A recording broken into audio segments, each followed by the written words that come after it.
ဒီနေ့ကဘာနေ့လဲကဆလာပြင်းနေ ကဆလာပြင်းနေဆိုတာညဆိုဖျားမွေးနေ့ပေါ့နော်အဲ့ဒါပြောလို့ရတယ်သားတို့သမီးတို့နားလည်ရမှာကအဲ့ဒါဒီနေ့မှာဖုန်းကြောင့်မသွားဖြစ်ဆိုတော့အိမ်မှာ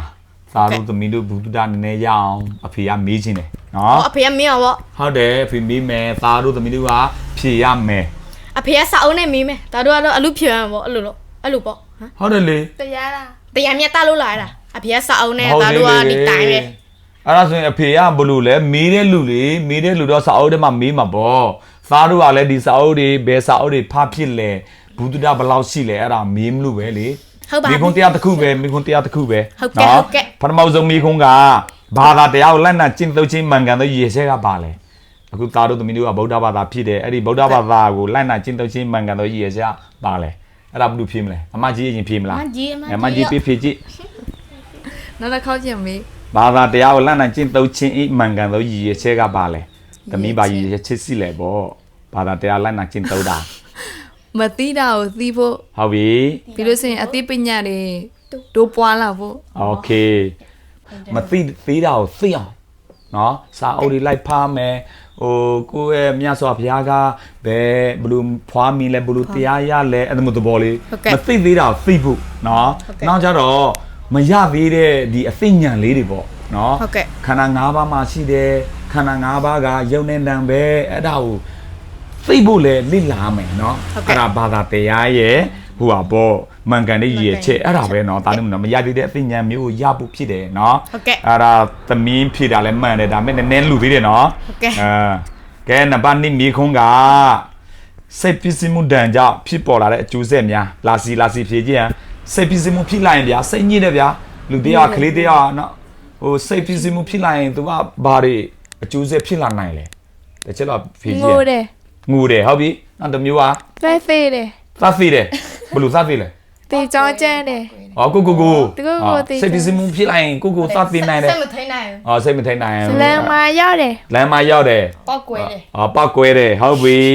စိတ်ပစ္စည်းမှုဒဏ်တွေဖြစ်လာရင်ဖြစ်ပေါ်လာတဲ့ကျိုးဆက်ကတဲ့ငွေစီဝါသုံးဆွဲခြင်းခုနစိတ်တူခြင်းငိုခြင်းပါတယ်ကိုသက်သေးခြင်းဖြစ်တယ်တဲ့ဟုတ်တော့တချို့လူတွေကစိတ်ပစ္စည်းမှုဖြစ်လာရင်စိတ်ညစ်လာရင်အရက်တွေဘာတွေသောက်တယ်မွေးစေးတွေသုံးလာတယ်ဟုတ်တော့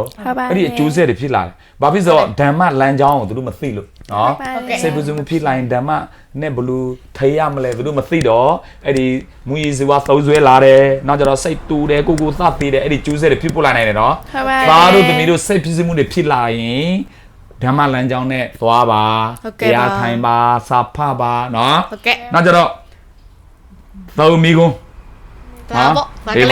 ကိုကျင့်သီလနဲ့ပြည့်စုံဖို့အတွက်အနိကဆိုသောအကြောင်းတရားနှစ်ပါးပါမြင့်တယ်ဗျကိုကျင့်သီလနဲ့